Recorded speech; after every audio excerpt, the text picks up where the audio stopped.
오늘 우리에게 주시는 하나님의 말씀은 고린도전서 3장 1절부터 23절까지의 말씀입니다. 봉독은 1절부터 9절, 16절, 17절 말씀만 읽겠습니다. 형제자매 여러분, 나는 여러분에게 영에 속한 사람에게 하듯이 말할 수 없고 육에 속한 사람, 곧 그리스도 안에서 어린아이 같은 사람에게 말하듯이 하였습니다. 나는 여러분에게 젖을 먹였을 뿐 단단한 음식을 먹이지 않았습니다. 그때에는 여러분이 단단한 음식을 감당할 수 없었습니다. 사실 지금도 여러분은 그것을 감당할 수 없습니다. 여러분은 아직도 육에 속한 사람들입니다. 여러분 가운데에서 시기와 싸움이 있으니 여러분은 육에 속한 사람이고 인간의 방식대로 살고 있는 것이 아닙니까? 어떤 사람은 나는 바울 편이다 하고 또 다른 사람은 나는 아볼로 편이다 한다니 여러분은 육에 속한 사람이 아니고 무엇이겠습니까? 그렇다면 아볼로는 무엇이고 바울은 무엇입니까? 아볼로와 나는 여러분을 믿게 한 일꾼들이며 주님께서 우리에게 각각 맡겨주신 대로 일하였을 뿐입니다. 나는 심고 아볼로는 물을 주었습니다. 그러나 하나님께서 자라게 하셨습니다. 그러므로 심는 사람이나 물 주는 사람은 아무것도 아니요 자라게 하시는 분은 하나님이십니다. 심는 사람과 물 주는 사람은 하나이며 그들은 각각 수고한 만큼 자기의 삭을 받을 것입니다. 우리는 하나님의 동역자요 여러분은 하나님의 밭이며 하나님의 건물입니다. 여러분은 하나님의 성전이며 하나님의 성령이 여러분 안에 거하신다는 것을 알지 못합니까? 누구든지 하나님의 성전을 파괴하면 하나님께서도 그 사람을 멸하실 것입니다. 하나님의 성전은 거룩합니다. 여러분은 하나님의 성전입니다. 여러 가지 어려운 소식들이 많은데 오늘도 하나님께 나와 예배하고 또 여러 사정 때문에 인터넷으로 예배를 드려야 되는 분들 모두에게도 주의 은혜가 함께 하시기를 축복합니다. 어려울 때일수록 주 예수님과 더 동일하게 또 깊이 친밀하게 그렇게 동행하게 되시기를 바랍니다. 우리가 세상을 이길 힘은 오직 주님과 동행하는 데 있습니다. 사도 바울이 고린도에 편지를 쓴 이유는 고린도 교회 안에 시기와 다툼이 일어났다는 소식을 들었기 때문에 그렇습니다. 사도 바울은 그 이유를 고린도 교인들이 너무나 영적으로 어린아이 같기 때문이라고 말씀했습니다. 한마디로 애들이니까 싸운다는 거죠. 사도 바울은 고린도 교회에서 말씀을 전할 때 그는 어른들에게 할 수 있는 그런 굳은 음식과 같은 말씀은 전하지 못하고 어린 아이들에게나 줄 수 있는 말씀, 젖과 같은 말씀만 가르쳐 썼노라고, 지금도 그렇게밖에는 할 수 없다고 그렇게 말을 했습니다. 1절 말씀에 보면 형제 자매 여러분, 나는 여러분에게 영에 속한 사람에게 하듯이 말할 수 없고 육에 속한 사람, 곧 그리스도 안에서 어린아이 같은 사람에게 말하듯이 하였습니다. 여러분, 어떤 사람이 나이는 이제 어른인데 식당에서 가방에서 젖병을 꺼내서 그 젖병을 입에다 물고 식사 시간에 식사하는 사람을 보면 징그럽기도 하고 끔찍한 느낌이 들죠. 근데 실제로 교회 안에 그런 일이 벌어지고 있다는 겁니다. 나이는 분명히 들었고 또 목사고 또 교회 중직자고 믿음은 다 장성한 것 같은데, 그런데 젖병 물고 있는 어린애 같은 모습을 하고 있는 모습이 있다는 거예요. 그게 뭐냐면 서로 시기하고 다투고 팔을 나누어서 싸우는 것입니다. 영적으로 어린애들인 거죠. 애들이라는 겁니다. 3절 4절에 이렇게 말씀합니다. 여러분은 아직도 육에 속한 사람들입니다. 여러분 가운데서 시기와 싸움이 있으니 여러분은 육에 속한 사람이고 인간의 방식대로 살고 있는 것이 아닙니까? 어떤 사람은 나는 바울 편이다 하고 또 다른 사람은 나는 아볼로 편이다 한다니 여러분은 육에 속한 사람이 아니고 무엇이겠습니까? 여기 육에 속한 사람을 유진 피터슨이 쓴 메시지 성경에 보면 자기가 원하는 대로 되어야만 만족하는 사람, 그렇게 풀어서 설명을 했습니다. 애들이죠. 자기가 원하는 대로 해달라는, 자기가 원하는 대로 되어야만 만족하는 수준의 사람들. 그러니까 서로 시기하고 질투하고 교회 안에서 파가 나뉘고 서로 싸우는 거예요. 여러분 자신이 나이가 들어서 어른이고 또 목회자고 또 교회에서 중직자고 그런다고 해서 여러분이 영적으로도 어른인 것은 아니라는 사실을 분명히 알아야 합니다. 내가 원하는 대로 돼야만 만족하고 내가 옳다는 생각만 주장하고 그리고 끊임없이 다른 사람을 시기하고 그리고 팔을 나누어서 서로 다투고 나는 누구 편이야 라고 한다면 그는 영적으로는 아주 어린애입니다. 여러분 한번 유치원 아이들이 이 교회를 이끌어가고 있다고 생각해 보십시오. 우리 교회가 얼마나 큰 위기 가운데 빠지겠습니까? 그런데 안타깝게도 제가 어릴 때부터 본 교회 어른들은 그런 수준이었습니다. 그렇게 서로 싸우고 그리고 서로 시기하고 목회자들 모임에서도 그런 모습을 너무나 많이 보았습니다. 이것이 지금 한국 교회에 심각한 문제가 되어 있는 것입니다. 영적으로는 어린애인데 맡고 있는 책임은 중한 책임을 맡고 있는 거죠. 사도 바울은 이것을 인간의 방식대로 사는 것이라고 표현을 했습니다. 다시 말하면 하나님을 믿지 않는 그냥 일반 사람들이 사는 방식이라는 거죠. 지금 현재 우리나라가 그런 어려움에 빠져 있습니다. 정치적으로나 사회적으로나 적 아니면 아군입니다. 나하고 맞지 않으면 무조건 적으로 생각합니다. 우리 사회가 아주 심각한 위기 상황 속에 빠져 들어가고 있습니다. 자, 사회는 하나님을 알지 못하니까 그렇다 하더라도 교회라도 바로 서 있어야 우리 사회가 바로 될 수 있잖아요. 그런데 교회마저도 들어와 보면 사람들 사이에 서로 파가 갈리고 그리고 서로 다투고 싸우고 내가 옳다, 내가 그러다라는 식으로 가면 나라가 망하는 거죠. 이거는 우리에게 있어서 대단히 심각한 문제예요. 여러분, 왜 도대체 사람들이 이처럼 영적으로 어린아이 같이 되는 거죠? 예수님을 실제로 바라보는 눈이 뜨이지 않았기 때문입니다. 예수님을 믿는다고는 하지만 실제로 예수님이 함께 계시는 것이 믿어지지도 않고 바라보아지지도 않는 겁니다. 예수님이 정말 함께 계시는 게 진짜 믿어지고 주님을 바라본다면 사람을 내세울 일이 있겠습니까? 예수님이 분명히 계신데 나는 누구 파야 그게 말이 됩니까? 큰 소리 내고 싸울 수 있습니까? 예수님이 바로 옆에 계신데 주님을 바라보면서 어떻게 서로 시기 질투하고 다투고 팔을 나눌 수가 있겠습니까? 주님을 바라보지 못하는 거예요. 사도 바울은 고린도에 복음을 전했습니다. 그리고 그 뒤에 아볼로가 이어 맡아서 고린도 교회에 목회를 했습니다. 그러나 실제로 고린도 교회에 복음을 전하고 교회를 세우신 분은 바울도 아니고 아볼로도 아니고 하나님이라고 사도 바울이 분명히 말씀합니다. 5절부터 7절에 보면 그렇다면 아볼로는 무엇이고 바울은 무엇입니까? 아볼로와 나는 여러분을 믿게 한 일꾼들이며 주님께서 우리에게 각각 맡겨주신 대로 일하였을 뿐입니다. 나는 심고 아볼로는 물을 주었습니다. 그러나 하나님께서 자라게 하셨습니다. 그러므로 심는 사람이나 물 주는 사람은 아무것도 아니요 자라게 하시는 분은 하나님이십니다. 너무나 당연한 말이잖아요. 여러분 중에 이 정도도 이해 못할 사람 있습니까? 그런데도 실제로 교회 공동체로 모여보면 왜 그렇게 서로 다툼이 많고 파가 갈리는지요.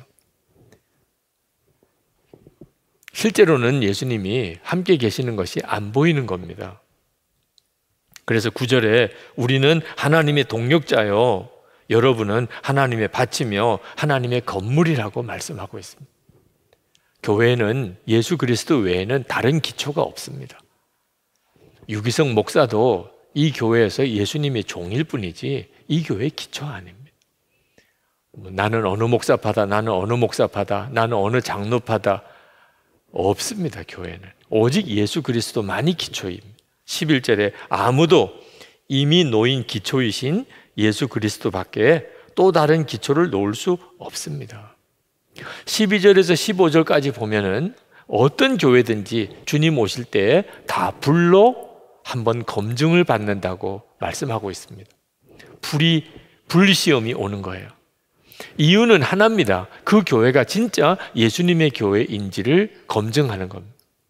불시험이 왔는데 금과 은과 보석으로 지은 그런 교회는 끄떡없습니다. 다시 말하면 예수님이 진짜 그 교회의 주인이신 교회, 살아 역사하시는 교회는 불시험이 올 때 오히려 예수님의 역사와 존재가 더 분명하게 드러납니다. 그런데 나무나 또는 풀이나 지프로 그렇게 만든 교회가 있는데 이런 교회는 다 불타버립니다. 불시험이 올 때. 그건 사람의 노력이나 사람의 비전이나 사람이 가지고 있는 어떤 열심을 가지고 세워진 교회입니다. 예를 들면 이렇습니다. 어느 교회에 가면 그 교회에 언제 나왔느냐고 하는 게 자랑인 그런 사람들이 있습니다. 우리 주님 앞에서 얼마나 창피한 일입니까? 교회 일찍 그 교회에 등록한 게 뭘 그렇게 자랑거리가 됩니까? 얼마나 그 교회에 헌금 많이 했느냐, 그걸 자랑으로 삼는 교인도 있습니다. 신학교, 어느 신학교에서 공부했는가, 그걸 자랑으로 하는 목사님들도 계십니다. 그런 것들이 바로 나무나 풀이나 지프로 세운 것들입니다. 불시험이 오면 진짜 창피할 노릇입니다. 우리 주님 앞에 섰을 때 그런 거나 자랑하고 있었던 사람들이 얼마나 창피하고 두렵겠습니까? 1948년에 중국이 공산당 치하에 들어갔습니다. 공산당 정부가 교회를 눈에 가시처럼 생각을. 그래서 모든 선교사를 다 추방했습니다. 모든 목사를 다 감옥에 가뒀습니다. 모든 예배당 다 문 다 걸어 잠그고 못 박았습니다. 예배 못 드리게 했습니다. 그래서 많은 교회가 결국은 다 무너졌습니다. 그런데 참 놀랍지요. 그런 상황에서 선교사도 목사도 없고 예배당도 다 문 닫았는데 더 부흥되는 교회가 있었습니다. 더 부흥이 되는 거예요. 그런 교회를 예수 가정교회라고 말합니다. 가정교회, 중국의 유명한 가정교회. 그 교회는 예수님이 중심이었습니다. 예수님만 바라보는 교회였어요. 선교사 바라보거나 목사 바라보거나 예배당 건물 바라보거나 하지 않았어요. 예수님이 정말 그들의 진짜 믿음의 대상이었어요. 그런 교회는 그런 상황에서도 더 부흥이 되는 거예요. 여러분, 우리 교회도 불시험을 견뎌낼 수 있는지 준비된 교회여야 합니다. 그렇게 예수님을 바라보자, 24시간 주님을 바라보라, 그렇게 권하는 이유가 거기에 있어요. 도대체 뭘 준비하자는 거죠? 우리 교회가 또 여러분 자신이 하나님의 성전인 것을 분명하게 아는 것입니다. 16절 말씀에 여러분은 하나님의 성전이며 하나님의 성령이 여러분 안에 거하신다는 것을 알지 못합니까? 우리가 하나님의 성전입니다. 그 말은 개인적으로 성령께서 우리 안에 성령 하나님이 내 안에 거하시니 내 몸이 성전이죠.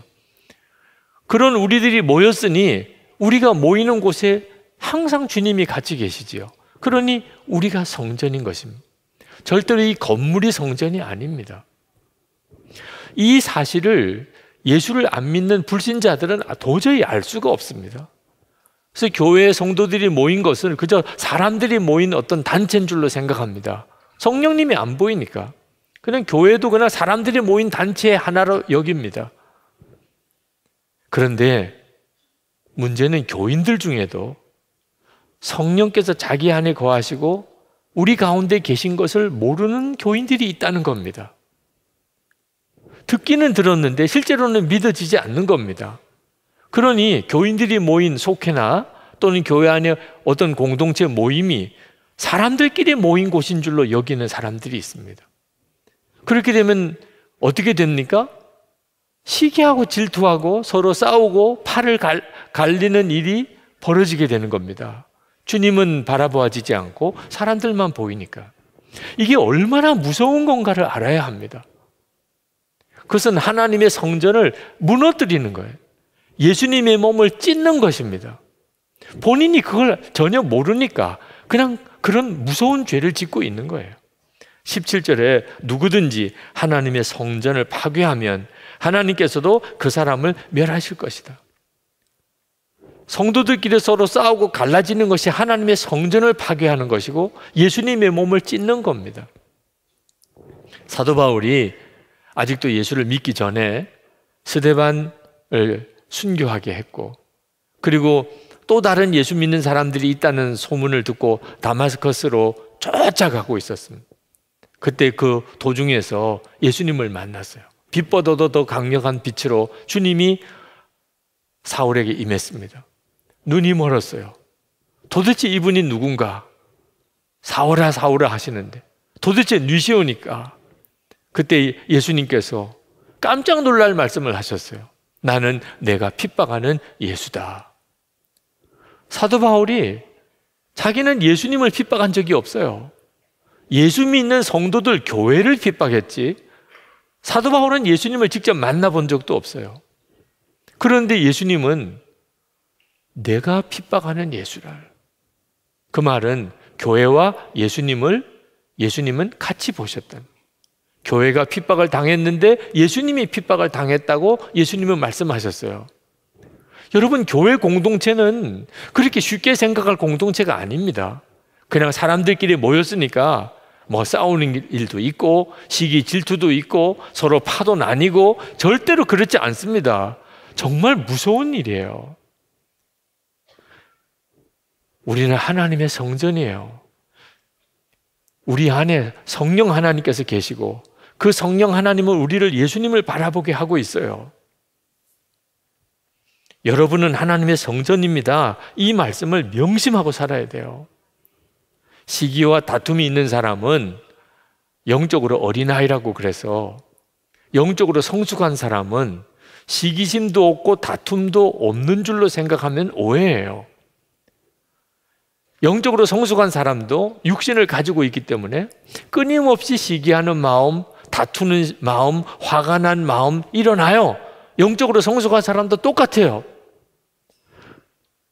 사도 바울이 사도행전 15장에 보면 바나바와 엄청 싸웠어요.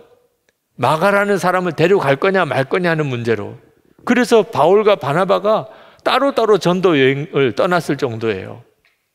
영적으로 성숙한 사람도 똑같은 사람이에요. 화도 나고 시기심도 생기고 육신적인 어떤 욕망도 똑같이 일어나요. 다른 게 뭡니까 도대체? 그러면 영적으로 성숙한 사람이 다른 것은 주님이 함께 계시는 것을 정말 믿고 그 주님을 바라보는 눈이 뜨였다는 거예요. 시기심이 일어나지만 주님을 바라보면 그 시기심으로 살 수가 없어요. 화도 나지만 주님을 바라보면 화를 낼 수가 없어요.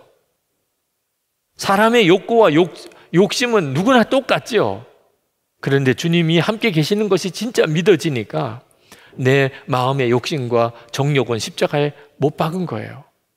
그리고 오직 주님께 순종하게 되는 겁니다. 그 점만 다를 거예요. 그러니 여러분, 주님을 바라보는 눈이 뜨인 사람이 영적으로 성숙한 사람이에요. 주님이 함께 계신데 주님이 나와 함께 계신 것을 믿지도 못하고 바라보지도 않으니까 어린아이 같이 하는 거예요. 계속 자기가 원하는 대로만 되려고, 자기가 생각하는 것만 옳다고 그러고, 그리고 서로 싸우고 시기하고 질투하게 되는 거예요. 교회 공동체가 맨 싸움판이 되어버리는 거죠.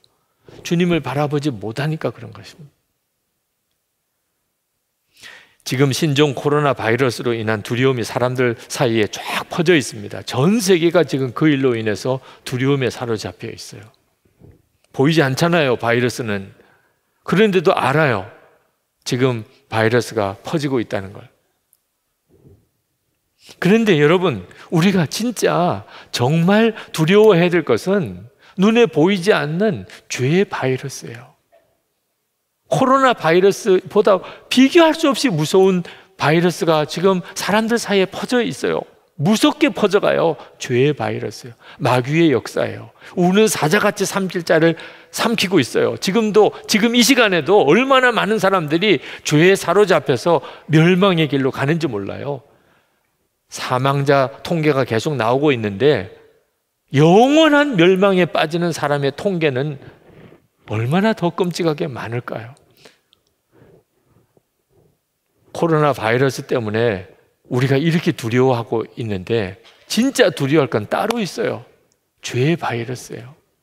그러나 죄의 바이러스보다 더 강력한 것이 있어요. 그게 뭐냐면 보이지 않으시지만 너무나 분명히 우리와 함께 계시는 주 예수님이에요.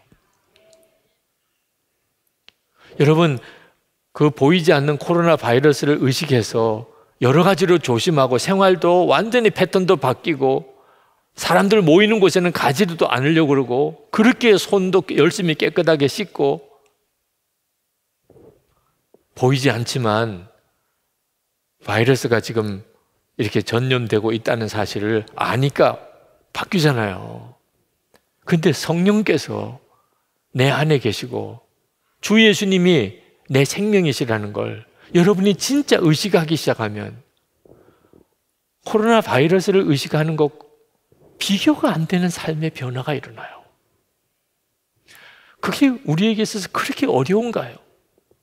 아니, 지금 여러분들이 그 영향을 경험하고 있잖아요. 지금 눈에 보이지 않는 바이러스가 존재하고 있다는 것을 여러분이 다 느끼고 있잖아요.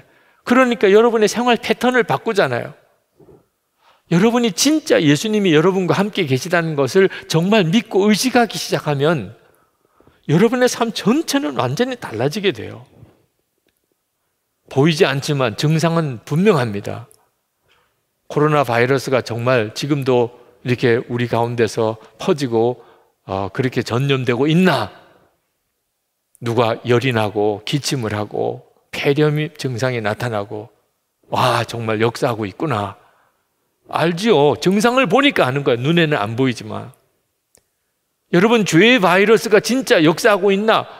음란함, 욕심, 탐심, 거짓, 그런 일들이 사람들 속에 일어나고 있잖아요. 야, 진짜 죄의 바이러스가 진짜 역사하고 있구나. 어떻게 사람이 저렇게 변할 수 있어? 우리가 증상이 나타나는 거 보니까 알 수 있잖아요. 여러분, 성령님께서 지금 우리 가운데 진짜 계신가요? 역시 증상을 보면 알 수가 있어요. 여러분, 예배 드릴 때 주 예수님의 이름을 부르고 하나님을 아버지라고 부르고 기도하고 그리고 찬송하고 오늘 이처럼 하나님께 예배 드려야지, 그런 마음이 여러분 안에 이렇게 역사하는 것 자체가 다 여러분 안에 성령께서 역사하시는 증상이에요. 눈으로는 볼 수가 없어요, 성령님을. 그러나 여러분은 이미 다 알아요. 여러분 안에 성령님이 역사하고 있다는 걸. 그래서 오늘 이렇게 교회에 오신 거잖아요. 우리의 일상생활 속에서 우리도 주님이 우리와 함께 계시는 것을 다 알게 돼 있어요. 여러분, 교회에 와서나 예수님이 주님입니까? 여러분, 교회에 와서나 하나님이 아버지이십니까? 여러분이 집에 있어서 똑같잖아요. 직장에 있어서도 뭐가 다릅니까? 여러분 안에 예수님을 주님이라고 고백하고 하나님을 아버지라고 그렇게 부르게 해주시는 분이 여러분 안에 계시잖아요. 나는 그리스도인이야. 하나님은 내 아버지시여. 성령께서 여러분에게 책망하시고 근심하시는 것을 다 경험하잖아요.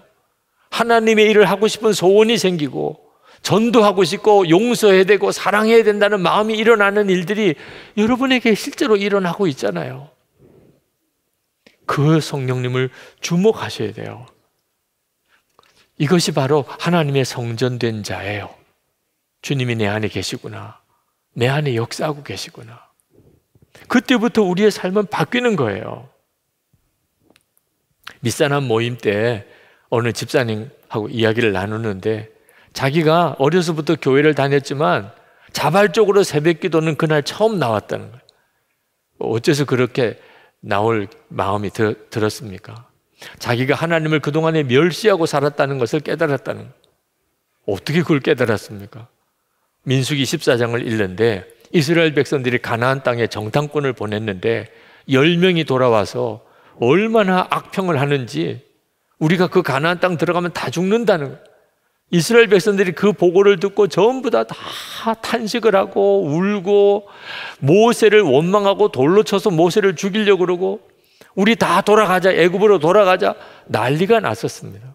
그 모습을 보고 하나님께서 말씀하시기를 이 백성이 나를 멸시한다.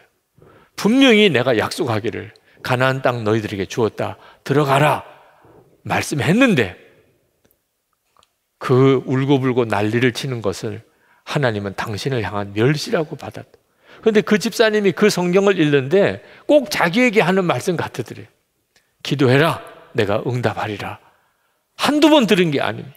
설교 때도 들었고 성경 읽으면서도 자기가 깨달았고 마음의 감동도 여러 차례 받았는데 기도 못한다, 너무 피곤하다, 이런저런 핑계로 기도를 안 하고 살았다. 그런데 그게 하나님을 멸시하는 것으로 하나님이 받으시는구나. 이게 얼마나 끔찍한 일이에요. 자기는 그렇게 하는 줄 몰랐대. 그 다음날 새벽에 눈이 뜨였대요. 새벽 기도 갈 시간이잖아. 그러고는 그냥 일어나서 교회를 왔다는 겁니다.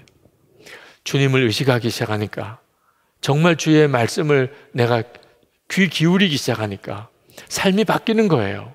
저는 마음속에 있는 죄까지도 다 끊어버리는 것에 대해서 참 쉽지 않았어요. 이유는 제 마음이 아직 죄에 대한 분명한 결단이 서지 않았기 때문입니다. 그런데 나는 죽고 예수로 사는 분명한 십자가의 복음을 깨닫고 그걸 나 자신에게 적용했어요. 나는 죽었다, 이제 예수님이 내 생명이시다. 그때 제가 느껴진 느낌은 좀 황홀한 것이었어요. 완전히 제가 다시 태어나는 것 같았어요. 그런데 기도하는 중에 주님이 저에게 물으셨어요. 너는 이제 죄와 완전히 결별할 마음이 되었느냐? 그 전에 그런 말씀을 수도 없이 들었어요. 그때마다 제 마음은 불편했어요. 무거웠어요. 도대체 무슨 낙으로 살아야지? 이런 생각이었어요. 여러분, 죄를 끊어버리지 못하는 데는 죄에 대한 미련을 마음에 가지고 있기 때문입니다. 죄를 끊어버리고 사는 것은 재미없는 인생이라고 생각하고 있기 때문에. 근데 그날은 제 마음속에서부터 죄에 대한 너무나 혐오감이 드는 거예요.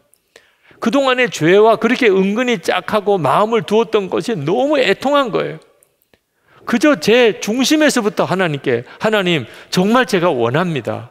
제가 죄에서 완전히 결별하기를 원합니다. 그 다음부터 죄에 대한 태도가 달라졌어요. 주님을 바라보는 눈이 뜨이고 나니까 완전히 달라져 버렸어요. 주 예수님을 정말 바라보셔야 돼요. 하나님의 성전된 은혜는 다 받았어요. 그러나 내가 진짜 하나님의 성전이라고 믿고 사는 것은 다른 문제예요. 여러분이 정말 예수님을 바라보게 되면, 그러면 예수님 때문에 어리석은 사람이 돼요. 18절 말씀에 아무도 자기를 속이지 말아야 합니다. 여러분 가운데서 누구든지 이 세상에서 지혜 있는 사람이라고 스스로 생각하거든 정말로 지혜 있는 사람이 되기 위하여 어리석은 사람이 되어야 합니다. 아니, 똑똑한 사람이 되어도 살기 어려운데 왜 어리석은 사람이 되라 그러는 거죠? 예수님 안에서 어리석은 사람이 지혜로운 사람이니까. 여러분, 딸 바보라는 말 들어보셨죠? 딸을 둔 아버지는요, 다른 사람이 보면 꼭 바보 같아요. 딸만 보면 완전히 바보같이 돼요. 예수님 바라보는 것도 똑같아요. 예수님을 바라보는 눈이 뜨이고 나면요, 예수님 바보가 돼요. 세상 사람들이 볼 때는 완전히 바보같이 아주 어리석고 아무런 힘도 없고 때리면 그냥 맞기만 하고 괴롭히면 그냥 괴로움만 당하고 반항할 줄도 모르고. 그런데 여러분 꼭 아셔야 돼요. 그렇게 예수님을 바라보는 사람이 진짜 지혜로운 사람이에요. 진짜 살 길을 아는 사람이에요. 하나님이 지킬 수 있는 사람이에요. 하나님이 하라는 대로 할 수 있는 믿음이 있는 사람이에요. 싸우지 않는 건 말할 것도 없고, 시기 질투 주님 바라보고 나면 더 이상 내게는 문제가 안 돼요.